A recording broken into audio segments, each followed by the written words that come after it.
Welcome to episode 310 of the Working Fans Podcast. Please, if you like what you're watching, hit that like button, hit that subscribe button, hit that share button. And we talked a lot of Hulk Hogan last week, but what we didn't talk about was the news that kind of came out simultaneously about this. Vince McMahon getting into a car accident. What did you think, Dave, when you heard this? And it was the same day as it ended up being the same day as Hogan died, like hours before. I mean, it's just ironic. I don't know. I didn't really think much of it, honestly. Nobody got injured that I saw, so that was good. I don't know, did he just get the news of like Hogan's passing and, he was driving a little crazy. I was surprised Vince McMahon was still driving. He doesn't have anybody driving for him. No, if you read JR's book, he does talk about Vince McMahon liking to drive wild. And it was only a couple of years ago Vince McMahon had gotten into another car accident. So I wasn't surprised by the accident. It's kind of that thing for me is he's got so much money. How does he not have a driver? Right. And I mean, I remember JR talking about some of the crazy shit he would do, but I just, that was many years ago. I just figured now, okay, this guy's got a driver at this point. He's older, he's not, but apparently not. Apparently he's just going all crazy on the road. Funny how he had the driver when he was younger, but then as he's older, he's like, nah, I'll take the wheel myself. Yeah, I don't know. I don't know what's going on. He might be bored, he's retired. Yeah, I mean, I don't know. This wasn't a big story to me. It was weird, but it didn't really move me one way or the other. I'm glad nobody was hurt. Let's put it that way. Yeah, I mean, the lady was shaken up. She said because I guess he had just noticed her and swerved. Mm-hmm. They said, like, if he had hit her straight on, it would have been a much different story. I believe that. I mean, the front tires on his car were wrecked, and it's just wild that he's in the news. Like, a lot of people were telling me that he had released a statement about Hogan. I didn't hear what he had to say, but I guess it's just ironic this happening on the day that Hogan died. Yeah. And that's enough Vince talk for today, because we are going to get into WWE Unreal debuted this week. We're going to talk about episode 1. And Dave and I have talked very briefly about this before coming on, because I kind of wanted to keep the conversation about it fresh. Dave, what did you think of this first episode of this show? I mean, overall, I liked it. I thought that it was kind of chaotic. I felt like everything came off like, genuine. Like, I felt like I was watching something that, it didn't feel worked or anything. So if they did work some stuff, good on them, because I didn't feel like it was. Don't get it twisted. And this goes for any wrestling company and almost any company. If there's something they don't want you to see, you ain't going to see that shit. So don't think this is 100%, we're letting you in the back area. But I mean, I liked it. It didn't come off hokey to me like a reality show would sometimes. Sometimes I find reality TV to be a bit dated. Maybe this is more documentary style, I guess. But overall, I thought it was fun. That was one of the things I was going to bring up, because like going into it, I almost wanted to hate it because of thinking it was going to be like reality TV. Mm-hmm. It definitely feels like documentary style. And I'm really kind of, after episode 1, I don't know what to think, because so much of the wrestling business has been, up until like the modern age, really kept in secret. You wouldn't know about a lot of the stuff they talk about here. So part of me while watching it is thinking how much the old timers would hate it, how much this is against wrestling tradition. But then at the same time that I'm having those thoughts, I'm loving the showing the year schedule and showing how they plot out Raw, SmackDown, and then you got your pay-per-views. Just them showing the diagram of how Gorilla Position is set up and what that's about was very interesting. seeing it go from like an empty arena to everything with the staging. So I think I really like the show, and I did not expect that going into this. So let me backtrack here. There was a commercial for this. There was a couple of commercials leading into this where it looked chaotic, looked legit, and everything looked good. Then they aired one like maybe a week ago where they were showing the I Show Speed thing from the Royal Rumble, and it looked like they were trying to play that off like that was a real event. And I'm like, oh, well, fuck this. This is going to be all bullshit. And it's like it's not. And that, by the way, jumping a little ahead, that gets explained in episode 2 or 3. I don't remember. But and I'm like, oh, okay. So I don't know who aired that little like reel or video for WWE on Raw who thought that was a good idea, because that to me made the show look stupid. And then once I started watching it because I saw stuff floating around through social media that day, and I was like, oh, this doesn't look bad. And by the time I got to episode 2 or 3, I was really enjoying it. But as far as this episode goes, one thing I really liked too was seeing a lot of the producers. The Petey Williams, Chris Park being formerly Abyss. I thought that was interesting, especially at the end. I thought it was very interesting to see that Chris Park, who I'd always had heard, had some insecurities about him. And you could see he was really beating himself up for going over time and stuff on the Netflix episode with Punk and Rollins. And Bruce was kind of just... Bruce Pritchard was this Bruce Pritchard, I thought. He wasn't really he was like, it's fine, what can you do now? It is what it is. I didn't feel like he was here to put Chris Park at ease, but at the same time, I just thought he was a boss. He felt like a boss. But William Regal came off like self-assured, and he was like, be happy with yourself. Be happy with yourself. Don't worry, you'll be fine. He's okay. And I thought that was interesting. Yeah, I really like the talk with the producers. There's so much about this that I enjoyed. Like, I'm watching it and I'm thinking like both fans and non-fans can enjoy these episodes. Non-fans, you could maybe see a side of this show that you could actually, get behind instead of, just seeing the storylines they put out. Just Rhea Ripley explaining her character. That was like a great little sit down that I'm like, oh, this is really interesting. And normally stuff like that wouldn't draw me in, but I don't know if it's the style of the show, the way it's all put together. But I watched this episode once and then I went and restarted it to watch it again to see what did I miss? What can I, what can I talk about? And there were so many good things like featuring Cody in the beginning. Yeah. I liked how they introduced you to WWE and everything. And I thought it was a great first episode for the show. Yeah, no, I agree. It was funny. One of the things that stuck out too was Cody's daughter thinking that he was a dancer. I thought that was kind of cute. I like some of the stuff with Rhea Ripley about how, she would just kind of be a mess before the match and then the music hits. I liked that we got to peek at her and Priest where she's going over her match before Netflix and going over stuff with Damian Priest, who we know she's friends with in real life. And Priest is like, yep, that seems like a lot. It's trying to tell her to slow down. I thought there was all like some really good stuff in here. And to your point about non-fans, I could see people like CM Punk, Rhea Ripley, maybe drawing some fans in here because I thought, they really excelled in some of this stuff.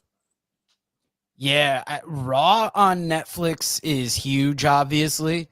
Mm-hmm. I feel like this could almost be bigger. It feels like it could be. You'll have to see how it performs. I mean, at this point, it's been out like 3 days. Right. And I haven't heard many podcasts review it yet. I know Post Wrestling, who I listen to a lot, I believe they've checked it out, but they're going to give it a week to like review it.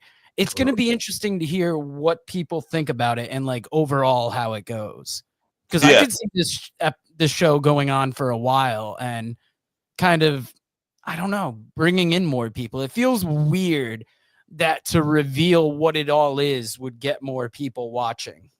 Yeah, but you never know. Yeah, I could definitely see people stumbling on it, and it's a way to kind of get attached to some of these characters still, Do you think it feels disrespectful to the tradition of the business, because they're revealing so much? Or is that just where we are in the world today, that to some people it's going to be more entertaining to see how the show goes on as opposed to just taking in the show? Doesn't bother me. Yeah, not to the level they did. I mean, it is what it is. I saw some veteran wrestlers, Bob Cook and stuff, who didn't seem to mind it. I know Josh Barnett wasn't a fan of it. I saw a quote that he wasn't a fan of revealing the curtain too much. But that is what it is. That doesn't bother me too much because I just feel like I'm just used to it all by now. You know what I mean? If this was the 1980s, it would probably be like heartbreaking. But now here we are in 2025, and me and you do a podcast on pro wrestling where we interview. I was thinking the same thing, almost like, is doing the podcast sometimes peeling the curtain back? I like to think we stay pretty, we know what wrestling is. We know how people take it in. But I think anytime we do something, we try and have that respect for the business. And like, I don't know, maybe I'm taking it too seriously, but it's an interesting series, and I will definitely be checking out more of this. Absolutely. And you gave a couple comparisons this week. I'm going to start with the one that I really love, because you've got like my probably favorite tag team of the last 10 years. Yes. Since I really got back into wrestling, versus a tag team that I liked back in the 90s. Briscoe brothers versus Steiner brothers. This is a hard one to pick, because they're both brother tag teams. So there's kind of a I'm trying to think of the word for it. It's escaping me. Like natural kinship that they have. They're in tune with each other. So that's what makes them like an even better team. And then you got the fact that they're both hard hitting. These guys have stepped in there with some of the biggest and baddest and taken them on, and they've been fan favorites. They've won titles all across the world. Which team stands out for you? I saw someone break this down in one of the comments I did. One of the comments for one of the shorts I did with these guys, and I thought this guy hit it on the head. Basically, he said he loved both these teams. He said they were great. And he said he might be more a fan of the Briscoes, but he says, but when he sizes them up, other than personality, on the mic, he felt like the Steiners kind of just check more of the boxes, like the Briscoes are hard hitting. Steiners might be a little more hard hitting. The Briscoes can wrestle.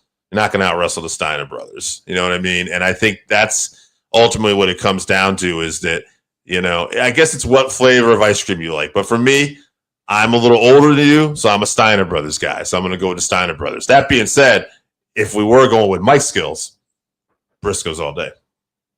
Yeah, I mean, you could almost argue that the Steiners are like the Briscoes with an athletic background. There you go. Yeah.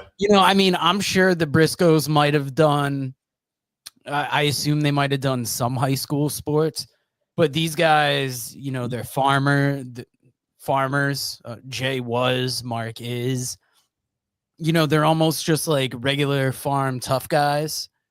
And like you said, they stick out charisma wise, but like there was just something different about the Steiners. And you can argue about the Steiners' mic work. Some people might prefer it to the Briscoes, even though it might not always 100% make sense. And that same thing goes for the Briscoes on the mic. Oh, yeah. Yeah. Which I think is charming. I love that about them. The Briscoes at least had where like Jay was the straight ahead, attitude, tough guy, and Mark would drop in a little humor. You kind of have that a little bit with the Steiners, but like, I mean, even at times Rick could be a little goofy on the mic. And in Scott's later years, some quotes that have lived in infamy. Yeah. Well, I mean, we're judging them kind of, I think, on early Steiner Brothers tag team here, but yes, I mean, if you want to take Scott's later mic work, he's a different animal.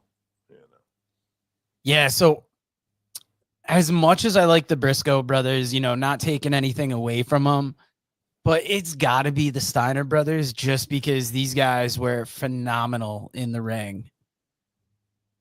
No And arguments. another comparison you gave me, that this one, I wasn't as into it as the tag team one, but Arn Anderson, John Moxley, and I was wondering kind of how it came together, because I know Arn Anderson, known as the Enforcer, he's the guy that would kick off those War Games matches.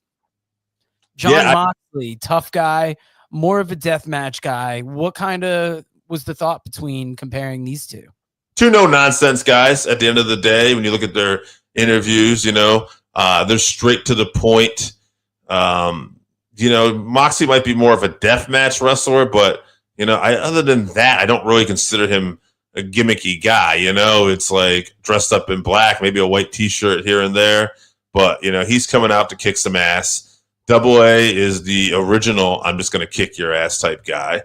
And, I just thought it'd be interesting to hear how fans would size them up. I mean, to me, I don't know if Double A, he's one of the best promo guys in the business, period. So, I would give that to him. In ring, he puts on great, believable matches. Intensity, they're both super intense. So the thing is that I guess at the end of the day, Moxley was just lucky enough to get kind of that singles push.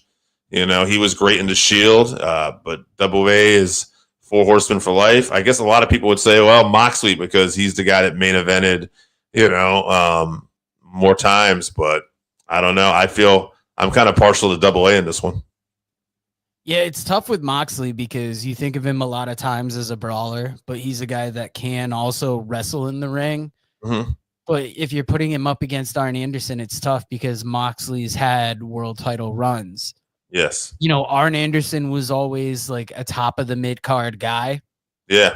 Not taking anything away from him as a wrestler, but he was just never a world champion. He was not featured on top of the card too much. He was a lot of times in tag matches or in big faction situations. He did have a couple wins over Hogan at one point on Nitro. They were doing something with him, but they never went further. That's when Hogan didn't have the title, and they never really seemed to pull the trigger on Double A as far as like giving him a run with the world title or putting him in that type of situation. But man, I feel like he's one of those guys that should have probably had a shot.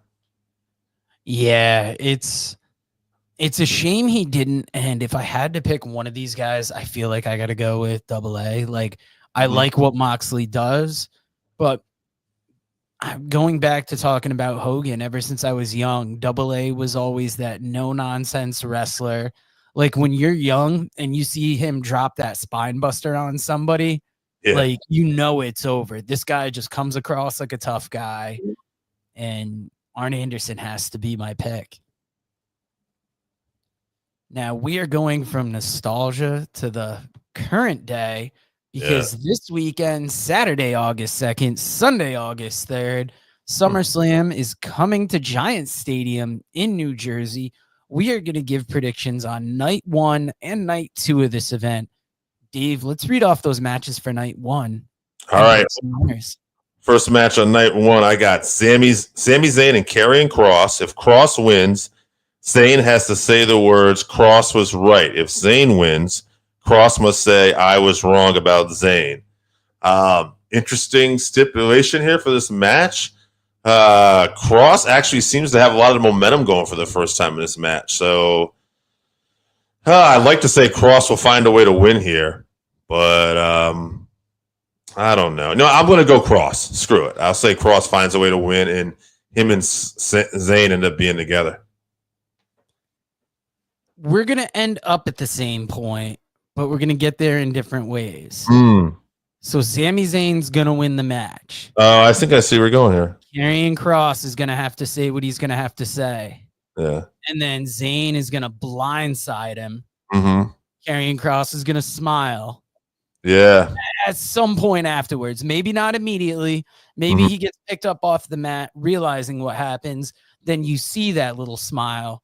And then we proceed with this Sami Zayn, Karrion Kross team, maybe, or maybe mentorship. However, it continues on. I like it. I'm going to change my pick. I like that. That's a great idea. I like that a lot. Good call. Let's get to another huge match. Roman Reigns and Jey Uso versus Braun Breaker and Bronson Reed. Roman and Jey aren't losing here. Sorry.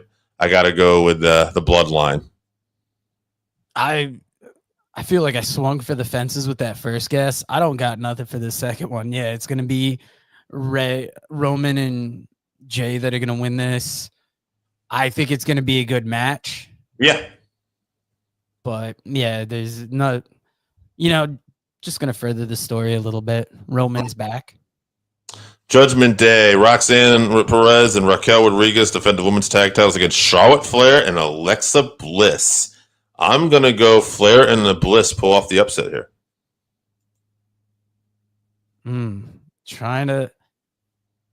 Yeah, I like Flair and Bliss winning it because then you can have the argument or further the argument with Judgment Day or the not the argument, but causing that rift between Raquel and Roxanne.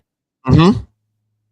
Maybe furthering that little bit of distrust we're seeing in there. Well, so one thing I like is if they lose the tag titles, they could end up winning them back, and then Raquel and Roxanne could be the women's tag champions again, and then Liv has even more of a reason to be upset because she doesn't even have a claim to the belt anymore.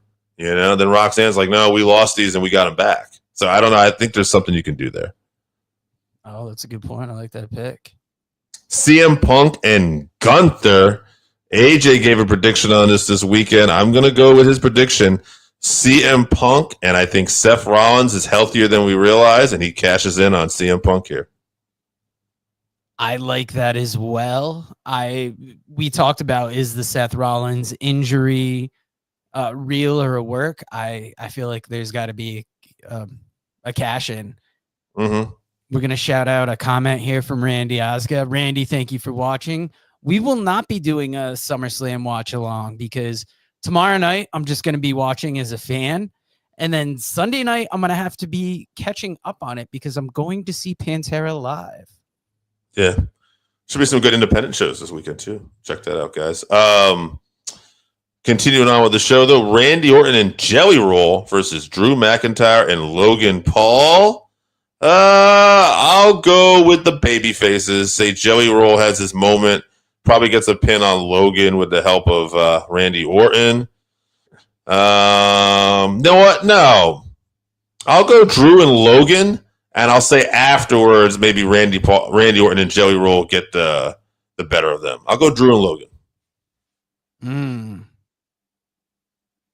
I gotta go with Randy Orton and Jelly Roll. I think it's gonna be straight ahead, babyface pop for him.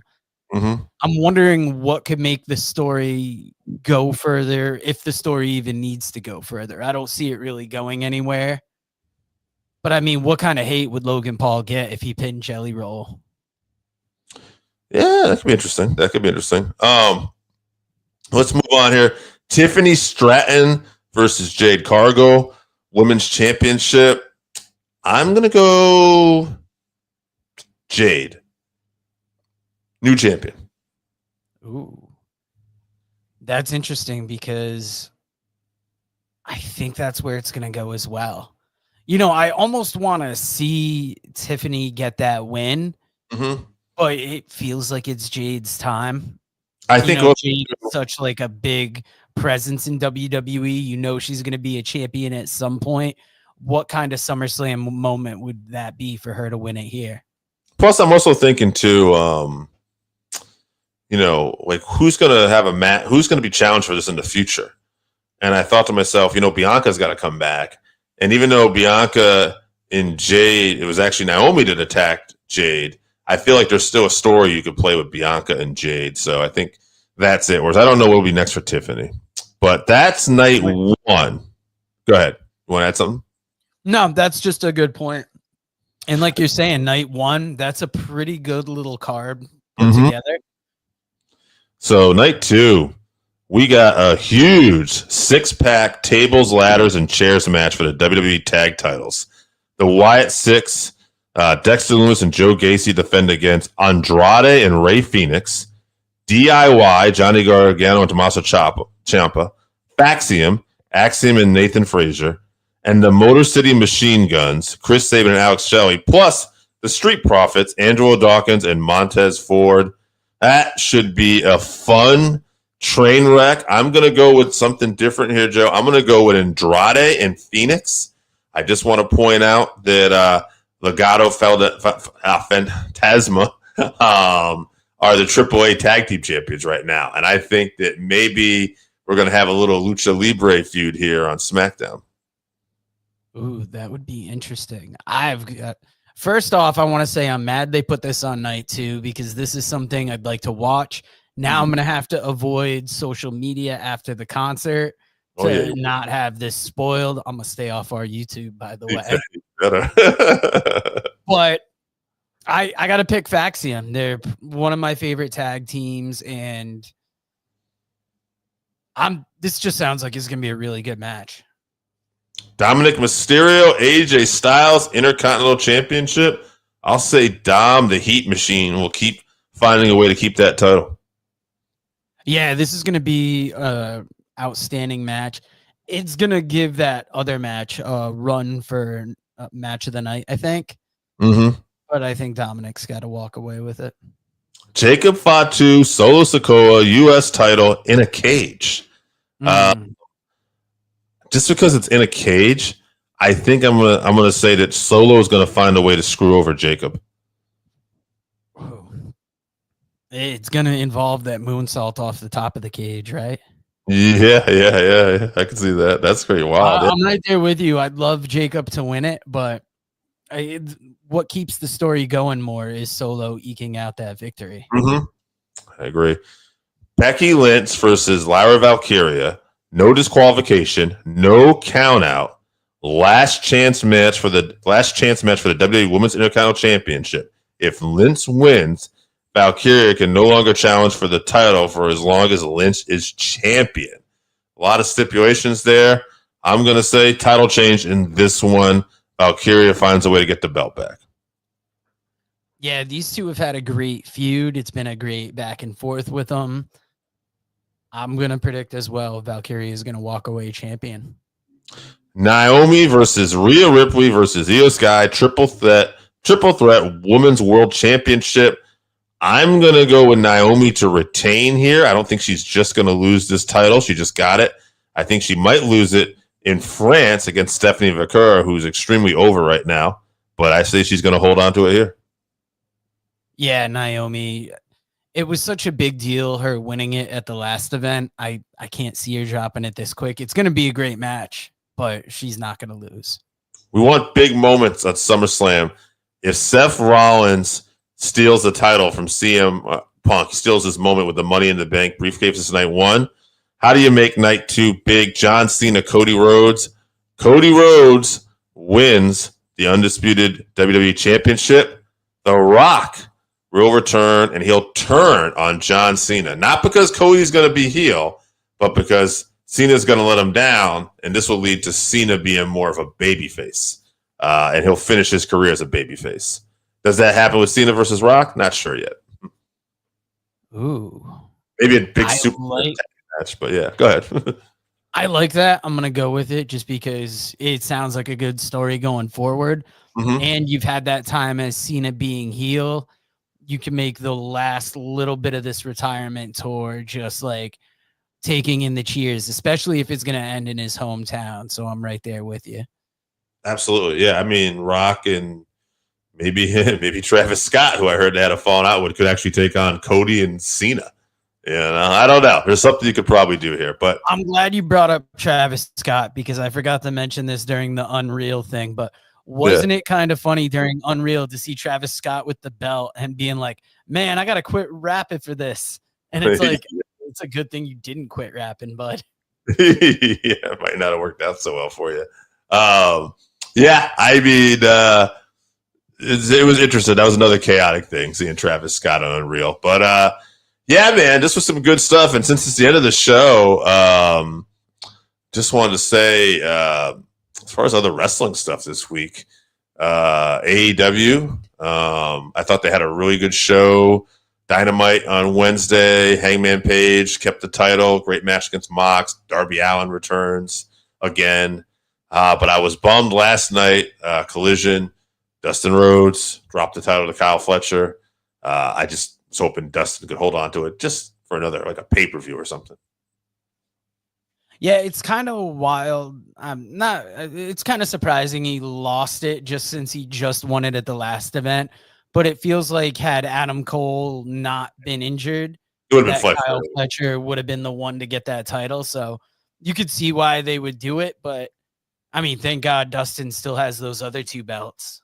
By the way, he came out last night to his old WCW theme song from the Slam Jam album. You know, they call him the Natural. Oh, yeah. Yeah, and I thought, that's still on Peacock, that song, like when you hear like him coming out. And I'm like, I wonder how they got that song. If Tony, like the rights expired and Tony just bought it. And like, is it still like okay to be on Peacock, or is it like anything going forward? Like, I was like interested. I was fascinated by that. I didn't hear anybody talk about it, but I'm like, I wonder how that works. It must be something with maybe Tony licensed the music. I don't know. You would, if it were the old days, I'd say he just played it, but they're dealing with TV, so you're not in a position where you could just play things.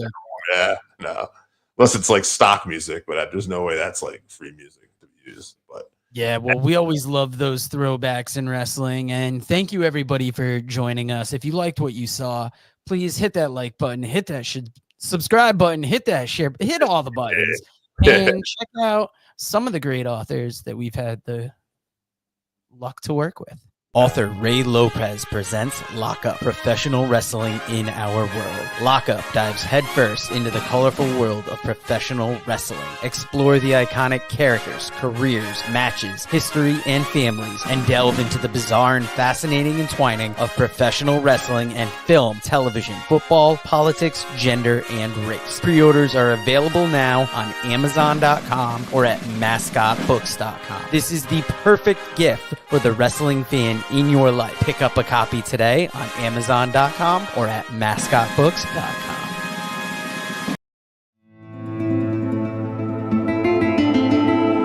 Hey, all you goddamn wrestling fans out there, listen, Old Black Bart has got a book.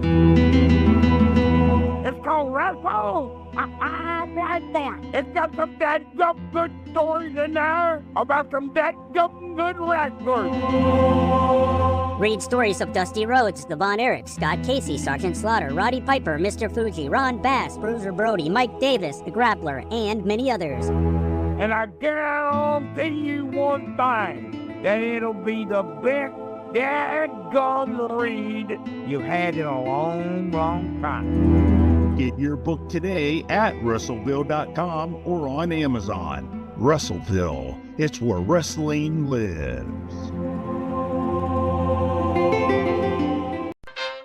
hey fans, it's the man they call Dave with producer Joe. And you probably know us as the commentary team for New Heights Pro Wrestling. But when we're not doing that, we got a podcast. That is the Working Fans Podcast, where we talk pro wrestling, comedy, MMA, and so much more. And tell them about that signature segment. Oh, you talk about the 531? You know I am. That is a homegrown creation that has been our namesake. And if you want to know our namesake, we got Chevy, AJ Strange Brew, as well as the two of us. And why don't you go to our channel, like, subscribe, show us some love. Rate, review, all of it.